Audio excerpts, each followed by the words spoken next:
Hello, so welcome to Bag Talk. I'm Yalcinkaya, and my guest today is nseli Yalcinkaya. No, my God. Oh my God, I have to re-record. Wait, I was training it. Really? Yeah. Oh, that's so sweet. Yalcinkaya. Yeah, Yalcinkaya. Okay, Yalcinkaya. Nseli Yalcinkaya. I'm really thrilled to have nseli today at my home, not online. So, yeah. Live uncut, we go. We're devirtualized. Yay! Devirtualized.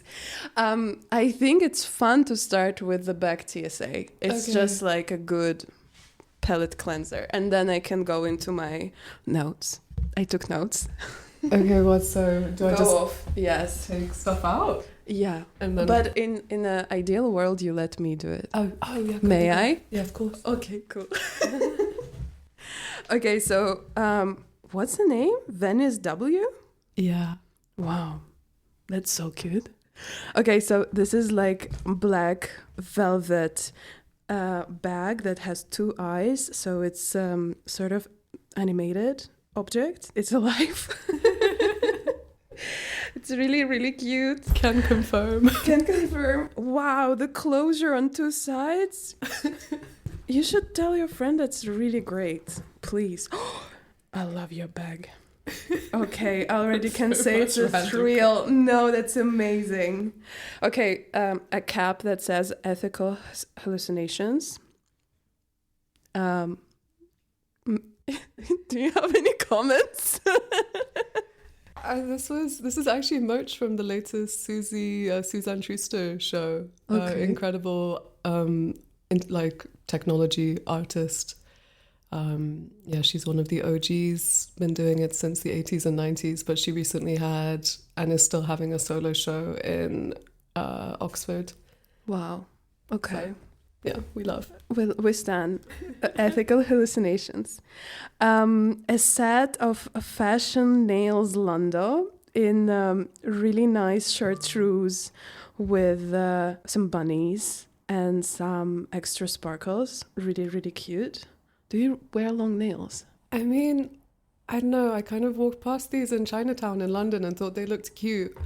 But I still have like nails stuck on from the last time I had stick-on nails and I can't get them removed. So yeah, they've just been pending in that bag for a long time. Pending? Loading. Buffering. Islamed voice. Oh, well, that's your whole lifestyle now. Yeah, we've been a bit sick, but actually you can only get this in Germany. So every time I go to Germany, I get this. It's meant for singers. And it basically lubricates your throat. So if you're remotely ill, it's just great. It helps you speak or sing again. Okay, I'm going there soon, so I'm gonna take a pic and get as well. Plastic fork to go. Just necessities, basically. Yeah, a ticket from China? Abroad. Yeah. Aqua Rich Biore UV cream. Coins. Wow. So many coins. So many different coins. They're so light. That feels really cheap. Yes, really. It's like less than £1. It's very cheap. Wow. Makes me a bit sad. Yeah. Oh my God, I was just voting for the first time the other day. Yesterday? Or... Yes, and it's my first time voting in Netherlands. Congrats. And it's basically my first time voting in a country where perhaps my vote will be counted. It was, I hope. They didn't win, but it's okay. We're going to persevere. But one of the questions, you actually have a test online where you can check for whom you like better to vote. Because there are so many parties, it's like the whole thing. And I went through the test, and one of the questions were bizarre. I took some screenshots. One was like ankle bracelets as punishment. Oh, what? I know. In referral to like, stay at home. That's ankle so bracelet. specific. I know, but the tagline, ankle bracelets as punishment, was really funny. But they want to abolish the coins in order of like digital payment. And I think it's like, I don't know, sus? Yeah, I think it's sus. It's giving surveillance state. Right? Yeah. All of the questions there in this test was so surveillance state. They were like, do you think government should police anybody who spreads misinformation. And I'm like, no. Definitely no. Strongly disagree. Yeah, she's giving Orwell. Yeah, I'm just like, can you please invest into education? Okay, we have trust mints. We have some pills. I'll go faster. We have a Band-Aid. We have, wow, that's really good. Plumping lip matte tint. It looks really chic. Where is it from? Kylie Cosmetics. Oh my god, no, Okay. Okay, so my friend, I was just in Berlin. My friend Siren is a makeup artist and she gave me this before I left and she was like, take this. Oh, it's a really nice packaging. It's really like nice weight. My job is like brand consultant and for beauty brands. So I'm like designing packages as well with them. So I'm like, oh, nice weight. Okay, well, if it has your seal of approval. it's nice, yes. Oh, is it for good luck? Yeah. It's such like a little ponyo. Yeah, it's a little goldfish. Oh, that's so cute. Where is it from? That's from, I want to say Kyoto, but I just have her in there. How was Japan? What were you doing there? It was so cute. we were technically touring with my partner. We have a musical act together, but it was also a holiday, just carrying a lot of stuff between cities. That's so cool. But no, it was really, it's transcendent and I'm sad not to be there right now. How did it go? Do you have it like, was it many cities? Yeah, it was, where did we go? Oh, actually, we started in Tokyo, then went to Fukushima for a UFO village. Basically, there's like some radioactive waste kind of side plot that's been going down in that area. Is it the UFO village? Yeah. Oh my god. And so they've dedicated this tiny village. They basically have alien like statues everywhere, and they have an alien shrine, and there's the central museum dedicated to tracing the history of UFO sightings. Apparently they have 5 a year. Oh, wow. Just in that area. What do they ingest? A lot of radioactive. Oh, we're gonna get back to UFOs later. Hair mask. You take it with you? Oh yeah, because I took the train here, but also this is travel size. This is incredible. But you mean in my bag? Is it not, it's just for travel? Yeah. Oh, okay. I just didn't have space in my bag. But I was like, wow, that's special. Imagine you would have it every day on you and just like hair mask while you're like in a tube, just like take the freeze away. I wish I was that person. Yeah. I don't know who's that person actually, but anyway, hairband. And may I? Okay. Unzip. We have some. I love that you don't have a wallet. Oh yeah, no. Girl. Everything hangs loose. Some more pills, some more credit cards. Oh wait, actually, this is cute. Oh, that's the UFO guy. Oh my god! And there were like chopsticks inside. Mm-hmm. Wow. I just thought the logo was really nice. I can't wait to take a picture of all of it. Beautiful. And is it grills? Oh no, that was attached to the bag and it fell off. Oh, it looks a bit like grills. Oh, so it's meant to be vampire teeth, which I guess is quite fitting considering what tomorrow is Halloween. Yeah. I am doubting I'm going to edit it by Halloween, but reminiscent of the Halloween. Yeah, I mean, considering the fact Halloween's just gone, you know. It just happened. Mm-hmm. Spooky. Okay, cool. Thank you for letting me see everything inside your bag. I'm going to carefully store it back in, and then we take a picture later. Okay, so when I was like inviting you for the podcast, I think it was my fastest invite response and record. Yeah, because you were just like, I'm in Amsterdam end of the month. I'm like, wow, okay, great. I'm so keen. Yeah, but so initially, when I started with the podcast, I had this idea of following the idea and sort of researching further this like fascination of my own, the balance between the cringe and sublime. Mm-hmm. It is sort of fun conversation starter rather than like a deep research activity. But with every person I invite, I always try to find like how does it angle into that. And then I saw you going to CERN and then doing everything related to quantum physics. And I was already back then when I started noticing this. I was like, wow, that's actually the perfect link, because I find this like very cringe and very sublime simultaneously. And then your recent The Age of Aquarius, the Internet's Age of Aquarius article in Spike was really, it was just quintessentially everything cringe and sublime simultaneously in it. So I thought that would be a great start to talk to you about. I was so pleased to research more things for this conversation, because I got to like literally Google what is quantum physics, and then because I love to start with the basics. But then there are so many interesting things and just overlaps with everything. And I just truly love how, if you think about quantum, you have to think about multiplicity and everything simultaneously. So that's very much my galaxy brain activity, the same frequency. I love that. So that's a little bit of a premise, but to start off, I had my first question. I wanted to ask you, what is weird today? Ooh, what is not weird?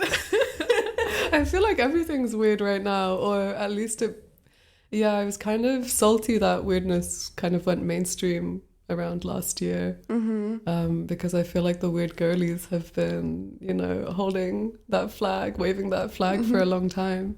But okay, what specifically is weird, or quantum is weird?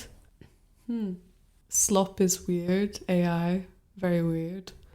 I want to think of something funny, but my mind. What do you think is weird? I think I really, so I listened also to you were reading out loud the Spike article, and then there was some Q&A, I think Stoa. Oh yeah, oh you were there. I wasn't there, but I found it online. It's online, oh my god. I did a deep dive. But basically, you say there that the weird was stolen by us, by the fascists. And I was like... remember. Preach. It's so true. It was stolen. It's so commodified. I mean, it's the same with drugs, no? It's like... That's actually my second question right over here. Because I have never done LSD. And I was like, have you tried? Yeah, but not a lot. I don't know. I think maybe... Because I've written so much about psychedelia, people might assume I'm like some ketamine jester, like Elon Musk also type. Haven't tried. I don't know.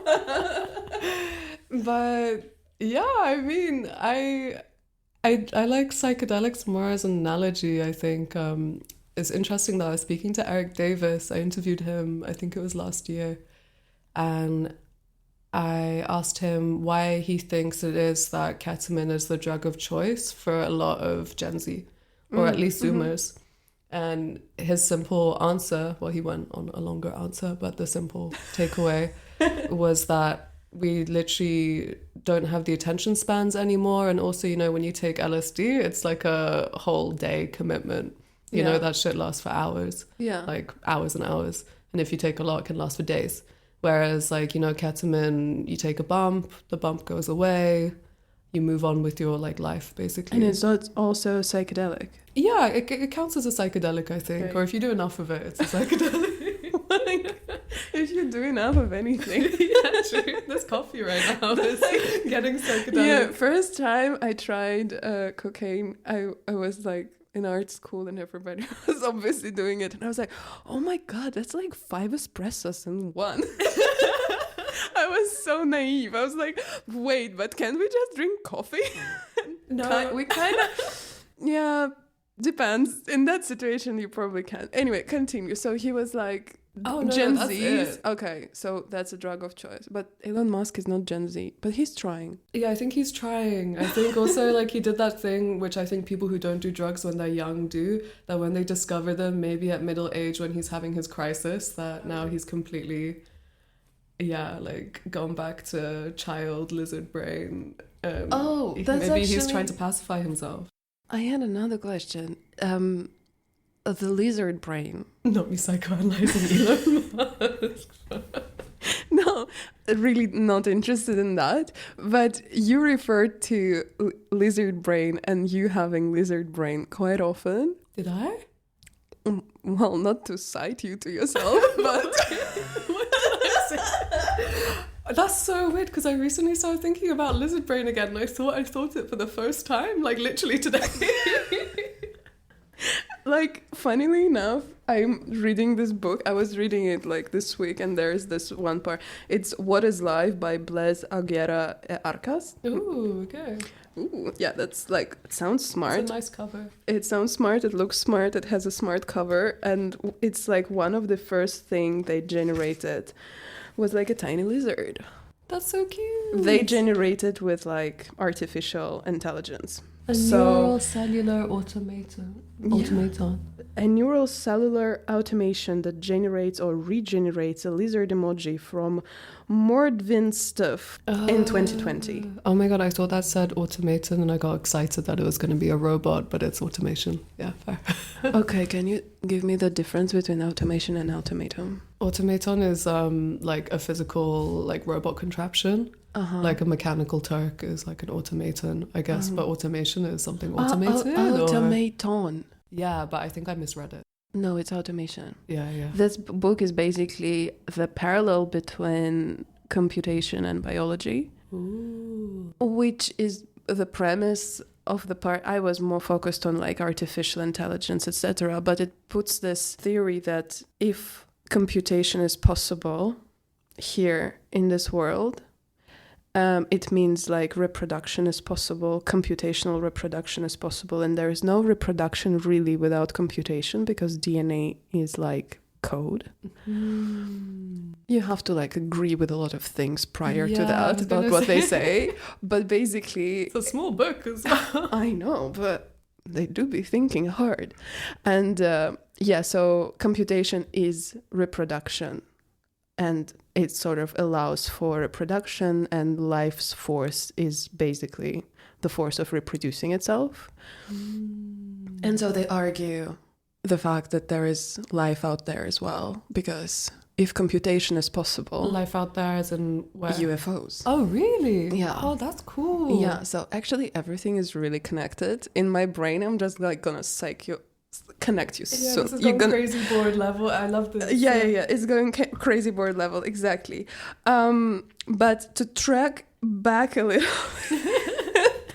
the lizard brain and UFOs, I think there's also something like connected. Also, I didn't know that quantum oil is an actual petrol. Wait, really? I didn't know. When in one of your articles you mentioned quantum oil. I think it's Age of Aquarius. Yes, and I'm like, what the fuck is quantum oil? Is it like snake oil? Yeah, it's basically snake oil, but I didn't realize there was an actual brand called Quantum Oil. They do produce quantum oil. Oh wow, they're really jumping on the bandwagon. I mean, props to them. They're hustling. Me Googling what is quantum oil. I'm like, I'm gonna talk to Gunzela. I better know what is quantum oil. And that's basically like petrol solution that's like generated, just like an alternative to oil. So they call it quantum oil. I see. I love that there's that meme of the water pipe like exploding and then the hand covering the water, and you know, like people just replace that with like a word, but my favorite one is when they use quantum, because I feel like that's literally quantum oil. They're like, oh, we need some ecological, sustainable, let's just use quantum. But it sounds epic. It sounds epic. And actually, to the epic things, I wanted to ask you, you had like a long fascination with folklore. And I remember when we actually met back then in London 2 years ago, you were just about to go to this LARPing retreat. Oh my God, was that before? It was just before the LARPing retreat. And you were like, we just had a chat about it. And you were like, I'm going to LARP. And I'm like, wow. And I remember that's such a trendy word back then. You remember? Everything was LARPing. Everything was LARPing. Yeah, now everything is quantum. That's so true. Yeah, quantum is LARPing. Yeah, totally. Anyway, I'm going such a galaxy brain with you, but I think we can match on that. Anyway, so I wanted to ask you if you have like a favorite myth of fairy tale. Would that be, and if it is, would that be a cryptid? Oh, wait, can I include cryptids in that? I mean, I think it is mythological. Well, I guess, I mean, because I make the distinction where like folklore is the kind of stories that go between people and like kind of stories told around a fire. And then like myths are like the overarching, like bigger stories that we create about like worldviews and frameworks. And You that think kind of there's stuff. difference? I think there's like a little difference, like more like I think just like myth is like made up of lots of different folklores, or like it's more kind of archetypal, perhaps. Oh, well, Like there's definitely people who have thought a lot more about this than I have, but yeah, I feel like that's kind of been like a rough distinction in my head. But I would definitely say, as far as cryptids go, the Loveland Frogman, he's so cute. the frogman? Loveland Frogman, I yeah. don't know that. I think, yeah, he's just so cute. If I find a picture of him, maybe. I also just love the way that cryptids are depicted aesthetically. It's always super low res because the flash went off. Their eyes are like super reflective. And for some reason, the Loveland Frogman just looks so tiny with its like huge little eyes. When I used to work at Days magazine for my birthday, I was so obsessed with him that they printed him on a t-shirt for me. Oh, that's so cute. But that's kind of your bag. Yeah, I know, literally. Oh, wait, oh my god, AI's replaced so much of this. Yeah, look at him. He looks like he's wearing little boots as well. Is it an actual picture of like some sort of... Allegedly, yeah. Wow. Okay, we're gonna put it in what's called show notes or whatever. I love it. That's show notes. Yeah, so, okay, cryptid, but okay, for listeners at home or whomever you are, wherever you are, the cryptid is this nondescript entity that is sort of an animated creature that defies any distinction, as basically causes chaos by the fact of its existence. Yeah, I think it causes maybe chaos because I guess a cryptid is a creature that hasn't been proved to exist by empirical frameworks. And I guess by empirical, we mean, no one's actually ever seen. For instance, one of the most popular cryptids is Bigfoot or the Sasquatch. And so it's a story that gets told, and yes, there have been sightings, but one thing I found really interesting is lots of creatures that we now understand to be real today used to be considered as cryptids. So for example, the gorilla and the giant squid, they were seen to be like, myths basically.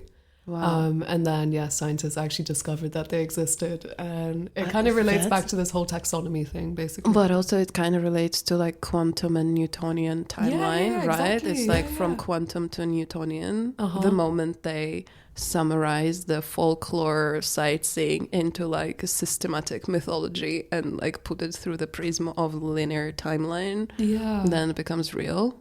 Yeah, no, that's so true, because there's also like lots of oh my god, like queer ecology readings you can do of cryptids, and this is really like going into distant memory brain, but it looks at kind of atemporal stuff. So again, like not the linear timeline. That's definitely true. With the like mythological creatures, so I was reading about your CERN journey, which actually, how much time did you spend there? Not that long actually. I think it was for the Art and Science Summit, so it was 2 days. Oh wow. Okay. But okay, 2 days, and then one day you wore it like down. Yeah. So then we went into the pit. How low? I think it's something like How low can you go? Oh my god! How low can you go? Pretty low. That's a quote from Paris Hilton "Confessions of an Heiress" book, it's about the low-rise jeans. It's my favorite quote. How low can you go? Pretty low. So we're going pretty low to the CERN quantum pit. I would love to know what like quantum Paris Hilton is saying. Wow, I think she's already quantum, actually. Yeah, I she's think so pretty too. quantum. I think just her DJing in Ibiza, that's what I really want to see before I die. Is she still doing that? Yeah. Oh, wow. And she has 2 kids. Really? Yeah. And they are both named after cities as well. Wait, like what cities? I think it's like Phoenix and like London. I don't know. She really went geographical there. Okay, wow. Yeah. I hope that they have children as well, also called cities, and then they establish their autonomous state and offshore. I'm waiting for the Paris Hilton network state. Hell yeah. We ride. So I was thinking, in terms of the quantum being multiverse, and every time I think about multiverse, I go into my Marvel brain. And I was like, well, multiverse has no edge. And I was like, can you be edgy in a non-Newtonian timeline? Ooh. And that was my question, where I was like, okay, now I need to push brakes. Maybe we do need the Katzman for that. Exactly. And I was absolutely sober coming up with those questions. So I was like, damn. I know, but with the edginess, I actually wanted... so the first question was because you have this really fun infographic about like the real, and then everything outside of it is weird. Oh, yeah. And I was like, if weird is already possessed and a part of reality, we need to like expand further, sort of like forever expanding galaxy kind of thing. Okay. Yeah, you know, like if weird is appropriated, then we need to go one step further. True, but I think what the like fascists like failed at, I'm aware some of these people aren't actually fascists, but yeah, they are. Blanket statement. Yeah, blanket statement. Don't quote us on this. Exactly, but I think maybe where they got it wrong is they're appropriating the aesthetic of weirdness or the representation of weirdness. When actual weird, you can't represent. That shit goes... Am I allowed to swear? Yeah, we already said ketamine, cocaine. Yeah, Okay, fascists. Everything really is redacted. Yeah, the redacted have... Yeah, like, we can't go... Like, yeah, we can't understand true weirdness, and I think that's what makes it weird, right? Yeah. And I think... Yeah, the fascists kind of fell off on that, and they're like, haha, look at us, we're so quirky, and we take drugs now, and we're so edgy. And I'm just like, guys, like, yeah, you need to really confront a real strange person to understand. You can't put that into words. That's exactly what I mean. You cannot really be edgy in a Newtonian timeline. Okay, yeah, we kind of came full circle, actually. Yeah, totally. No edges. You see, there are no edges. Total loop. But wait, there was something else. Oh, I really wanted to share this. I thought I was researching and I saw a TikTok and I was like, I should send it to her. And I had no means of doing that. But that was actually a really funny one. So there is just a guy and it looks like a book talk video. And he's, hey guys, so here are some books that are definitely written with AI and I'm not going to support these writers anymore. So number 1 is Alexander Dumas. And there are so many M dashes here. It's definitely AI. And so the second book is Tolstoy, Anna Karenina. Well, this book is just too good. It's definitely not a human writing. So yeah, I'm not supporting him anymore. And the last one is Emily Bronte. And how the hell did she know what was happening in 1850s? Like, not possible. So it's AI. And I was like... Wait, I actually saw such a good meme. I think it was literally yesterday. I can't remember who sent it to me. But they were talking about how being accused of using AI when you haven't is like the new witch trials now. Which is so true. But all this, like, putting articles through the ChatGPT and it tells you this is like 85% AI. This is the thing. I'm pretty sure the machine probably thinks yours? I'm AI. No, but I feel like they do that with pictures as well, no? Like there's so many pictures I'm like, okay, maybe they used AI in Photoshop just to make their skin a bit smoother, but like what are we calling AI at this point? In which case, I think everything's AI. That shit's like microplastic. Mic drop, yes. Clip that. It is true. It is like microplastics. But are you still like curious about AI in a broader sense as like a system networking and sort of like, a prism through which you sort of understand the world? Because for me, that was always like the main framework of how AI can be truly interesting. Neural media type of stuff, or? More like it's just a system that overlaps with all other systems that exist in the world. But like AI slop is such a specific thing that like just appeared and might disappear as fast as it did. So I'm like, how much time are we spending on like arguing it, you know?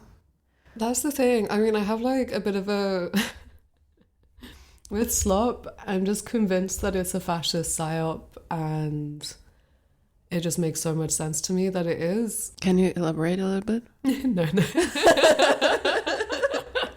And I'm gonna leave now. I don't know. That's a psyop. Bye.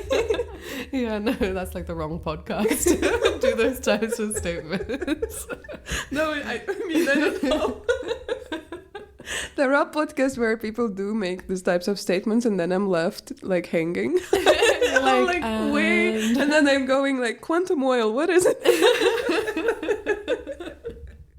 Wait, but why is it fascist psyop? I don't know. I just think like, okay, brain rot, for example, or like a cappuccino ballerina. Yeah. Like Italian brain rot definitely has some fascist undertones. Literally, in like the data that some of the videos were using, there was like some really bad, dark, kind of fascist like data, news stories and like words being plugged in. But like besides all of that, I'm kind of convinced, as far as, you know, like magical incantations and words that don't necessarily make sense when combined together can have subconscious effects on the way that we like rearrange our realities. But I think that combined with, this is really getting galaxy brain now, but like this combined with social media algorithms and like within the context of Web 2 and the fact that we're getting so much slop like driven into our feeds that it overwhelms like kind of quote unquote like meaningful discourse, because all that stuff's mid, right? It has to be mid because of its nature as slop.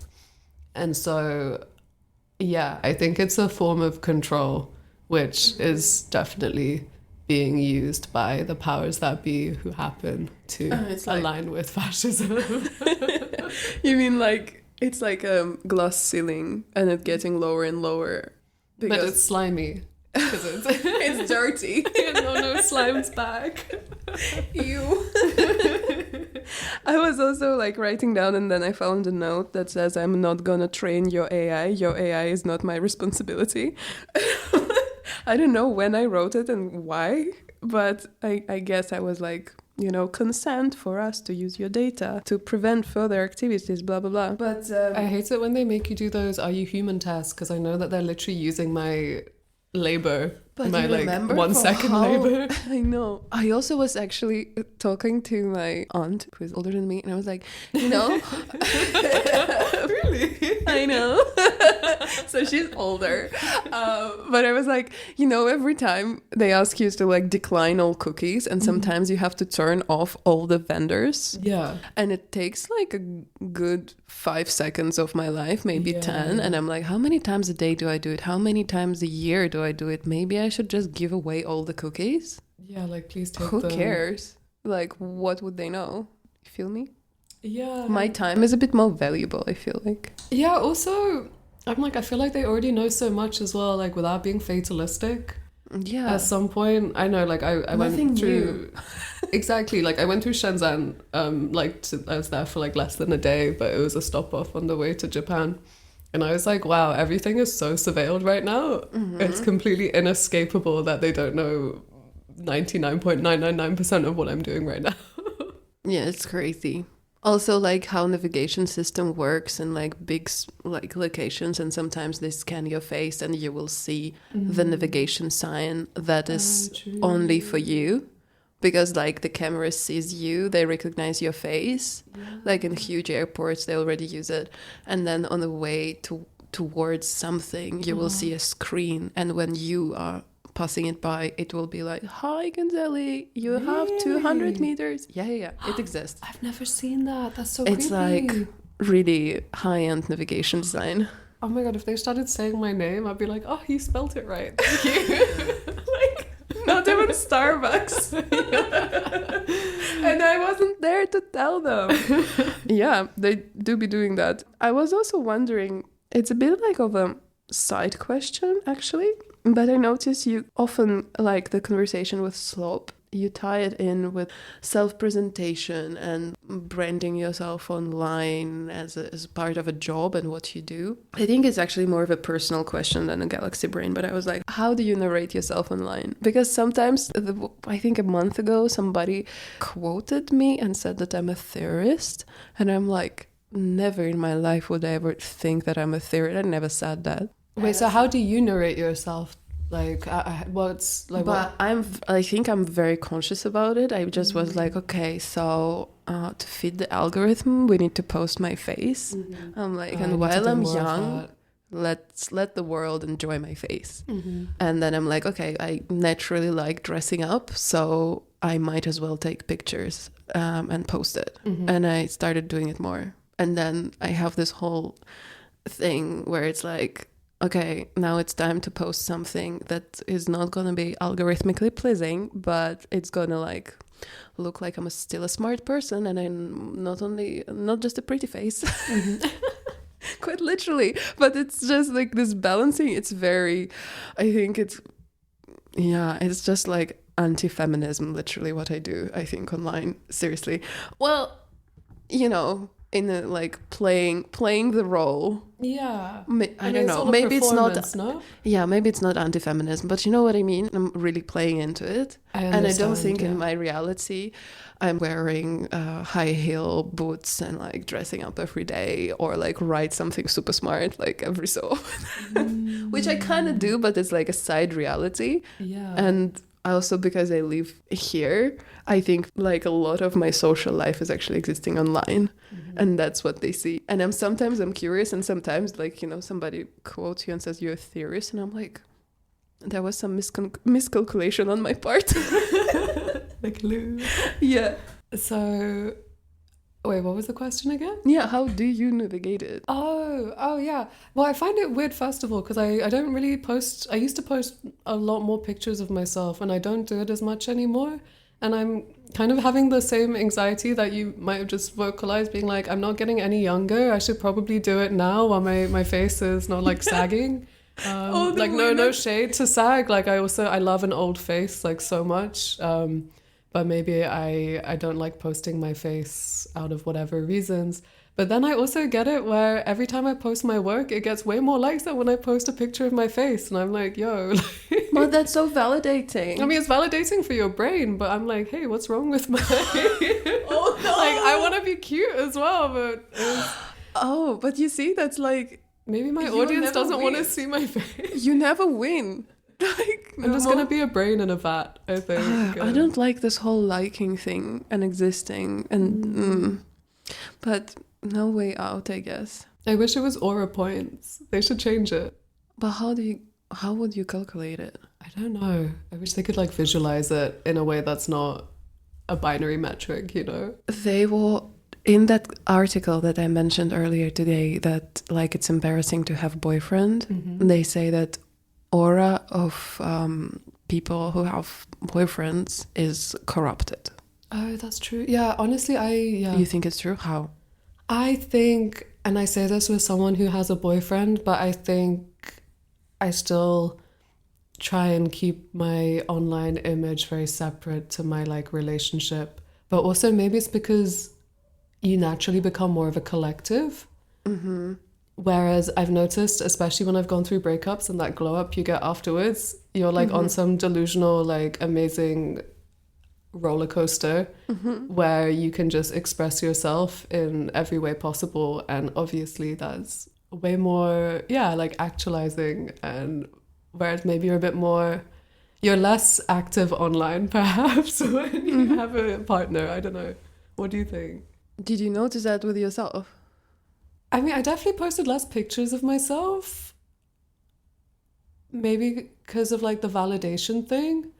But I'm not sure.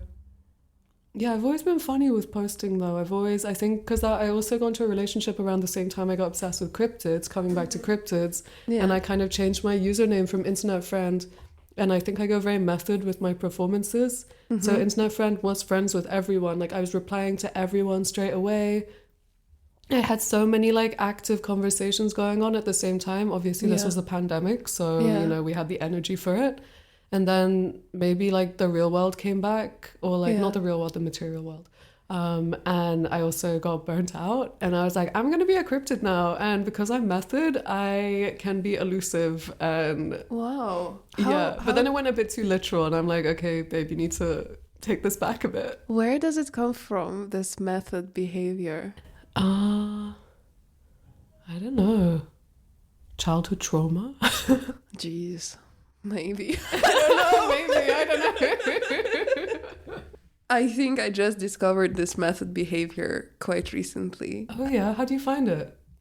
Well, that's exactly what, like, with this posting of me dressing up. okay. Or, like, I recently started dancing and doing TikToks, but just for myself. Yeah. And I already find it method enough. Like, nobody sees it. Literally nobody. But I just feel validated within this performance online. And it's really weird. I never, even though, like, age-wise, I started using all of these platforms really, really young, but I had such a... Yeah, I couldn't really embrace them as performative platform. It was really real for me, like straight up, you know, because you would go to like a party and then you would ask like, are you on Facebook or whatever? I mean, I was like, what? When I got Facebook, I was 13, I think. Yeah, Facebook real name policy like messed everything up. That was so crazy. Yeah. But also how it started with like judging people in reality. Yeah. Anyway, but I just didn't embrace it at the time as like a performative platform. And I think it's really cool that you had like this whole performative era. I didn't know that you were an internet friend. I think I met you already like post cryptid lore core or whatever. Yeah, wow, yeah, that's like ancient lore at this point. But no, yeah, I think that's what it is exactly. The moment you completely treat it like a performance, you become free. Yeah. And then recently I wrote something about why I'm using social media less, or why I fell out of love with social media. It's called Race to the Bottom, but weirdly... Is it in family style? Yeah, exactly. That's exactly... I read it, yeah. Okay, well, I mean, that's the thing. I feel like I said my piece, you know, it's out there in the world now. And then weirdly, once I said that, I was like, wow, now I feel like I can just be like performative again. Like, let it go. Yeah, let it go. But then that kind of goes against like I very much stand by what I said. But there's also a playfulness to social media that has definitely I have a tricky relationship with, I think.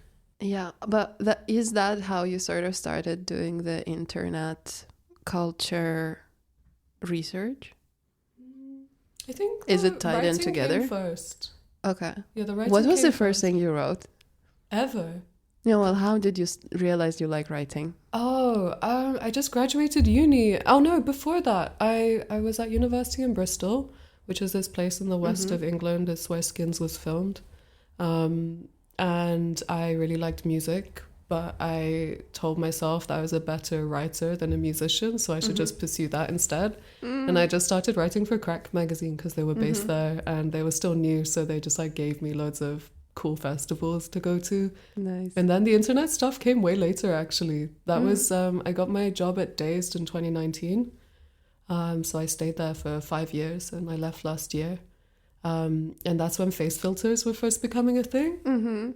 Like, do you remember on Instagram and like RIP, they're gone now, but like all these like first gen face filters, like the cyborgian, like glossy like stuff was coming out. And I found that really interesting and cool. And I realized like, oh wait, you can actually write about this stuff. And then you were writing about performance. And then now you have a band. I have a band, yeah. I'm so happy for you. Thank you. You came back. You found it. Yeah, literally. But then people don't like that. Like, I feel like they want to categorize you, right? Maybe this goes back to Cryptids because they're uncategorizable. But yeah, I feel like people just want to be like, you're a writer, you like work for this magazine, or you just do this one thing. So when you do multiple things all at once, maybe on the same account, is confusing.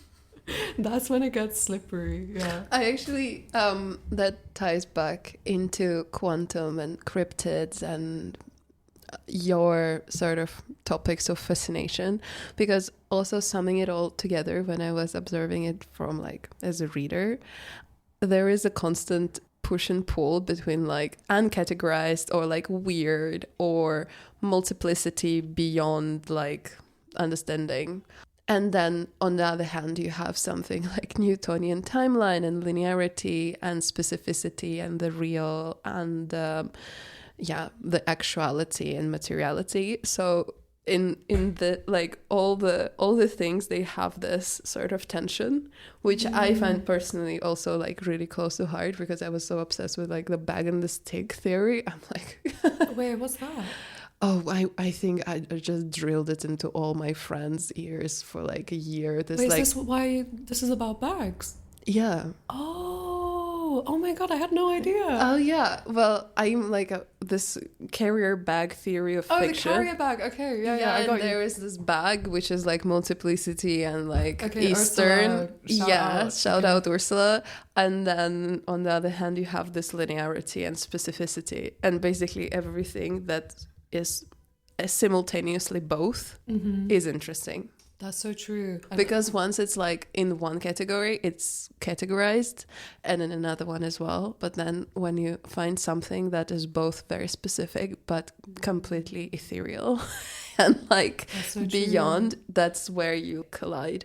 I also find it like when you talk about how you were entering through this like John K. wires to the CERN pit, how physical and specific was this experience? Like, can you walk me through this again? Because one I'm thing like, that people don't was talk it dusty? Was it dusty? Do they clean there? Like, No, it's very clean. But one thing people don't talk about is it smells really good.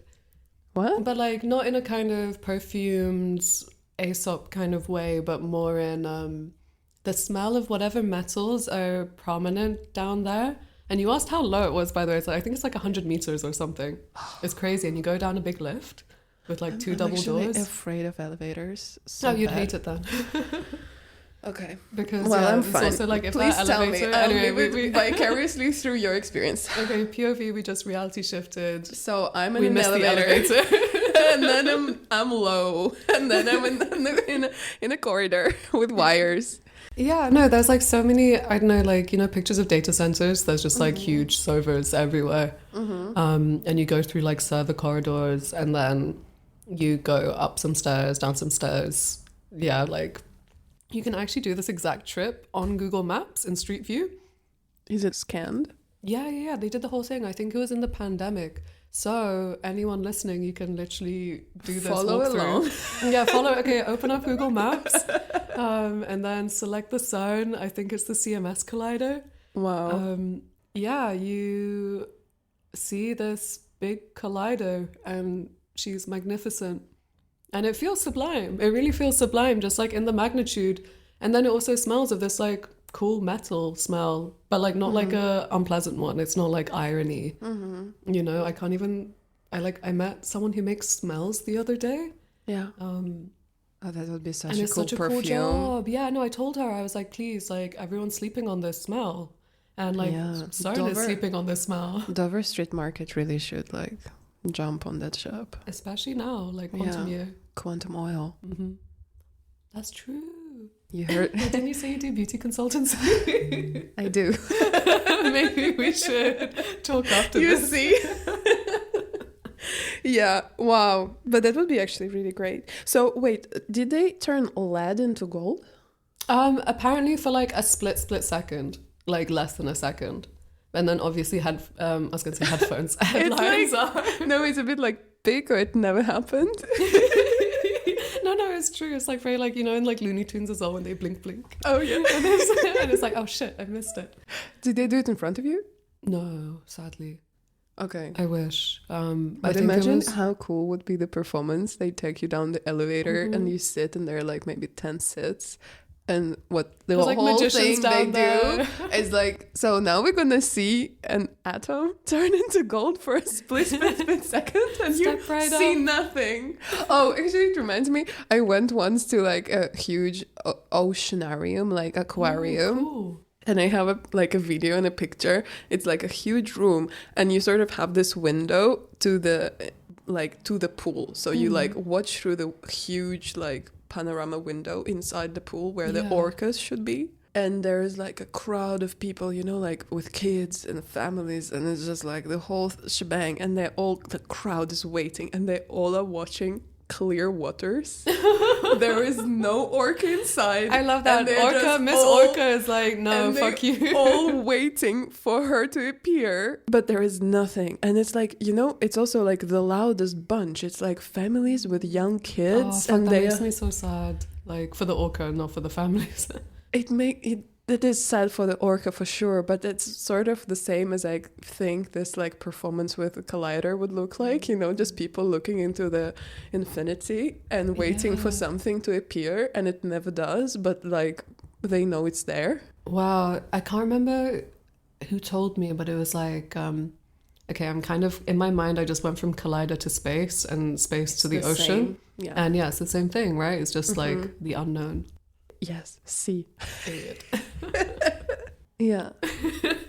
But you see then now how I started thinking about like the edge and non-Newtonian times. Yeah. No, I really like the edge versus like not having edges as well, Yeah. like the edgelessness. My next question, my thought went towards like the Marvel universe and its multiverse, and that none of the superheroes there have edge. Oh yeah, they're so blunt. They're so mid. Yeah, they're so mad because they're in multiverse. Oh my god, that makes It's so not much their sense. fault. Yeah, because they exist in a reality where they have multiples forever. Wow. Yeah, you cannot be like fully. They exist in multitudes, Yeah. but it's so... They're infinite. It's like I solved the problem why it's so boring to watch Marvel films. They have no edge and it's not their fault. It's just quantum. I love this hypothesis. Okay, I think I went through everything. That's all I have to say. Nseli, thank you so much. That's been a pleasure. Yeah, likewise. Thank you for having me. Bye!